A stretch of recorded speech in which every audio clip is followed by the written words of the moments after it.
Assalamualaikum warahmatullahi wabarakatuh. Halo Sobat Ngoko, kembali lagi dengan Adi Bali. Nah, sekarang kita lagi mau diskusi dengan Ibu Protein. Nah, beliau ini pakarnya dulu di mana itu kan Ibu? Iya, di dalam. Makasih ya Bu. Maaf ya, makasih ya Bu sudah meluangkan waktu kita bisa diskusi. Jadi tujuan saya di sini dengan Ibu Protein biar masyarakat tahu nih Bu, tentang pemahaman tentang perlindungan konsumen. Kan banyak barang-barang dan jasa beredar di masyarakat gitu loh. Orang-orang juga kurang paham apa itu konsumen. Nah, tujuan kita di sini hanya untuk mengedukasi bahwa masyarakat itu melek gitu loh biar ada konsumen. Terutama nih buat makanan anak-anak nih Bu, yang beredar di pasaran kan banyak nih kasihan anak-anak itu ya, orang masa depan bangsa tuh di anak-anak gitu. Nanti anak-anak penyakitan, kualitasnya juga bangsanya juga akan menurun gitu loh, karena penyakitan gitu. Apalagi kan sekarang yang dari obat terutama dari makanan dulu dihantam sama penyakit macam-macam. Ya mungkin ibu sedikit ya bisa memaparkan lah gimana bisa, siapa tahu aja dengan kita diskusi ini ada manfaat buat semuanya. Oke. Terima kasih.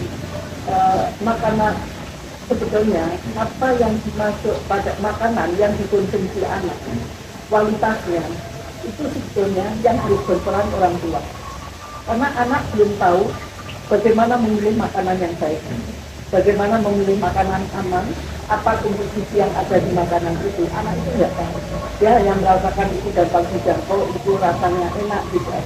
Nah, peran orang tua adalah penting sekali untuk memilihkan makanan yang terbaik untuk anak. Jadi sebetulnya kesehatan anak tergantung dari asupan makanan pada anak. Apabila anak itu mendapatkan asupan yang baik karena orang tuanya itu punya pengetahuan memilih makanan baik, insya Allah dia akan aman. Nah, saya melihat dia itu begini ya. Semuanya itu serba instan. Makanan instan banyak sekali ya. Ya mulai dari instan. Sekarang ada misalnya ada nugget instan ya. Makanan instan, minuman instan, makanan instan gitu ya.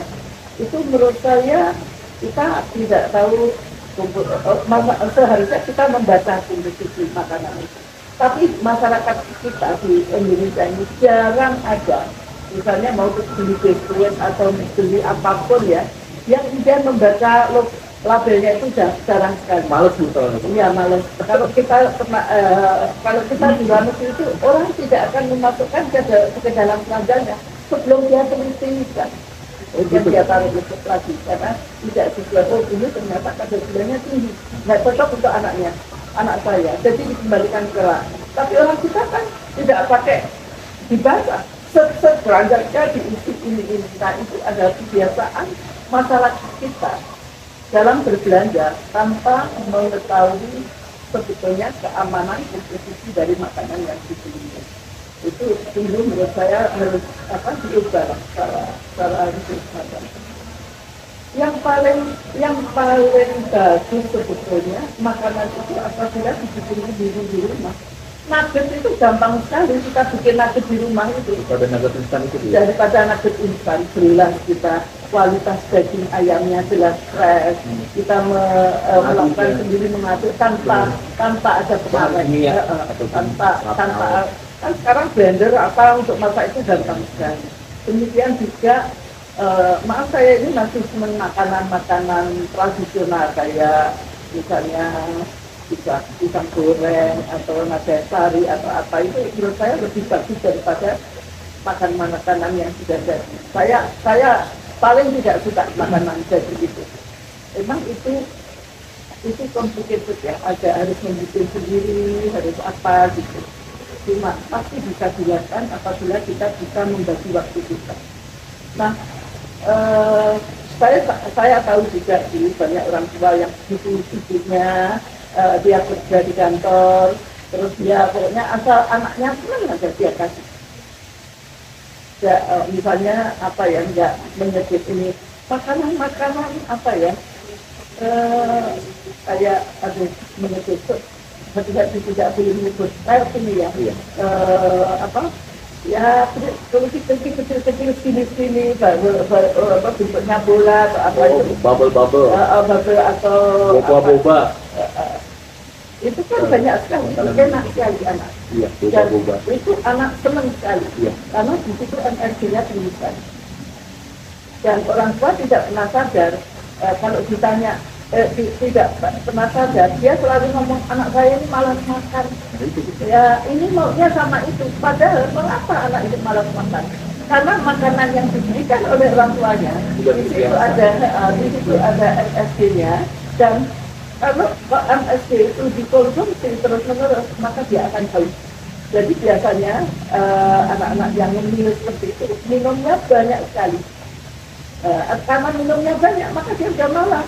Perutnya itu sudah penuh dengan air. Nah ini orang tua harus tahu kalau seperti itu ya bukan terus dikasih karena maunya hanya ini. Jadi itu salah sekali. Karena harusnya dia dikasih makan makanan yang ini. Saya sebenarnya orang tua yang tradisional ya.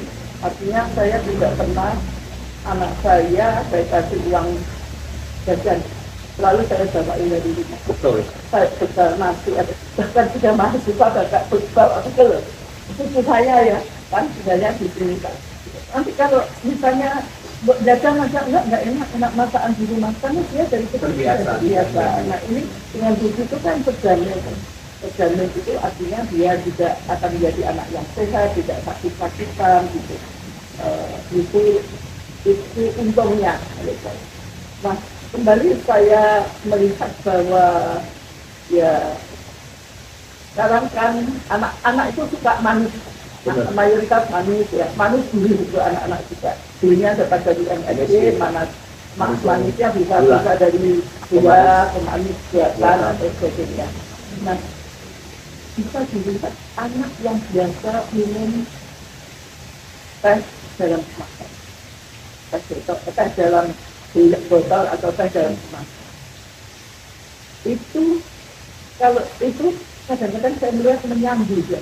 Tidak pernah dia kemudian tidak bisa dia minum yang lainnya, dia itu nanti harus dia ambil itu berapa sudah yang tertimpa dia makan karbohidrat dari nasinya gitu. Nah menurut saya kalau anak memang tidak harus diet karbohidrat saja harus dapat energi kalau energi ya, tapi harus dikombinasi dengan protein dan sebagainya itu. Tapi kalau dia manisnya dapat dari gula tadi itu tidak mustahil akan terjadi diabetes. Makanya saya kemarin mendengarkan berita dari Kementerian Kesehatan yang menyampaikan bahwa sekarang anak-anak sudah diabetes gitu loh. Balita loh Bu.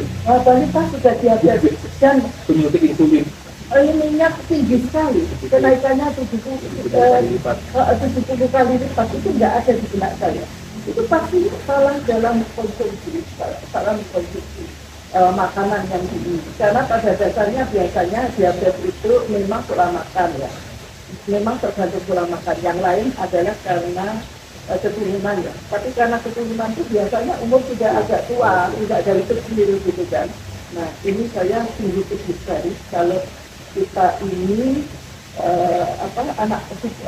apabila kita ini menghadapi penyakit gula pada anak, karena itu akan berdampak luas dan bisa nanti ke jantung, bisa nanti ke ginjal, itu akan banyak penyakit. Gula itu penyebab penyakit. Maka seharusnya kurangi banyak mungkin gula. Kalau kita mau sehat, kurangi banyak mungkin gula, karena gula itu jahat, gitu ya. Karena gula itu jahat. Jadi kalau dia sudah minum makanan minuman terutama yang memang manis, tidak percaya dia kena diabetes yang dampaknya pada penyakit diabetesnya mungkin dia bisa atasi dengan insulin tapi dampak dari ke ginjal atau ke jantung itu yang susah sekali, ke mata gitu kan bisa sampai besar. Nah ini yang harus diwaspadai adalah dampak dari penyakit itu. Atau di samping itu misalnya dingin, manis, dia maunya dingin. mengganti batuk gitu. Nah itu tuh. Maka sekarang Nah, itu berapa itu pengaruh tuh Bu. ini maka sekarang banyak sekali anak Obat, batuk, kasih obat gitu Bu. dikasih obat dan Nah, mungkin saya lihat ini nah, tahun lalu itu lebih dari 700 anak meninggal karena gagal gagal ginjal. ginjal akibat makan obat sirup Obat itu bukan tadi. sirup obat batuk. Sekarang tahun ini sudah ada lagi, ya sudah mulai ada lagi di Jakarta ada gitu ya. Jadi baru Jakarta Bu ya? Iya. Kayaknya kota yang terpusat lah. Ini kan baru 1 bulan juga. Iya, belum yang daerah pinggiran Belum yang Jakarta. daerah Bu. yang belum tidak Tentu. tidak terdeteksi ya. Deteksi atau ya, yang maksudnya. itu pasti akan banyak. Nah, ini menurut saya ada kenapa seorang anak maksudnya minum obat adalah untuk menyembuhkan tapi justru berdampak pada ginjalnya kan. Nah, tahun 2022 itu yang mendapatkan sanksi adalah pengusahanya saja, ya kan, bisa Ya, dan yang segala macamnya. terus dipidanakan dan sebagainya. Menurut saya itu sebetulnya ini tanggung jawab ini tidak hanya pada produsen. BPOM itu harus bertanggung jawab karena obat tidak pernah bisa keluar apabila tidak mendapatkan izin dari BPOM. Baru setelah dapat izin baru dia boleh dipasarkan. Untuk mendapatkan izin dia pasti akan dilihat komposisinya atau sudah dicobakan, sudah ditentukan komposisinya, baru dia bisa diedarkan. Nah, tahun 2022 BPOM tidak tersentuh untuk bertanggung jawab. Itu sungguh saya kecewa. Karena pada dasarnya itu adalah BPOM harusnya itu penuh tanggung jawab. Nah, BPOM memang mempunyai satu standar cara berproduksi yang baik dan benar. Ya, setiap memproduksi suatu barang harus memenuhi standar cara berproduksi yang baik dan benar. Nah, berarti proses produksinya juga tidak diawasi oleh BPOM. Nah, ini sekali lagi saya saatnya menurut saya yang sekarang ini terjadi tidak cukup usahanya saja yang harus dikenakan sanksi. BPOM itu harus bertanggung jawab dan harus dikenakan sanksi juga.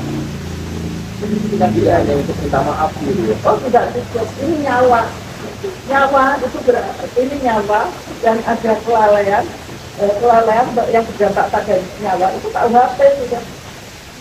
Kelalaian.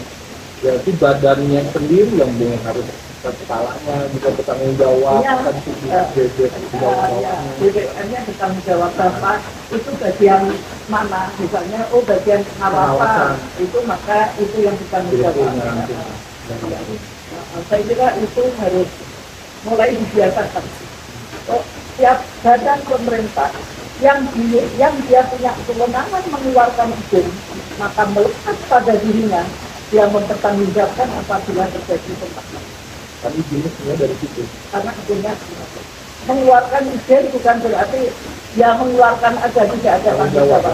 Nah, di situ saya sebutkan melekat pada dirinya melakukan tanggung jawab terhadap barang-barang yang beredar setelah mendapatkan izin dari dia. Ya, seru juga nih Sobat Mosok. Tiga panjang lebar Bu. Nanti kita sambung lagi nih Bu. Permasalahan anak nih terutama nih. Kalau ini anak generasi muda nih Bu. Penerus bangsa yang terusnya akan menjadi tokoh estafet kita tuh nanti anak-anak. Kalau anak itu udah sakit, nanti banyak yang meninggal karena salah diagnosa atau salah apapun obat. Kita resiko kita generasi muda ini pada akhir ke depan. Nah, sebetulnya pun nanti kita lanjutin lagi. Kita nanti ngobrol sesi kedua gimana solusinya nih Bu biar bisa anak-anak muda ini nih, biar ada pada sehat dan kuat. Terima kasih Sobat Mosok.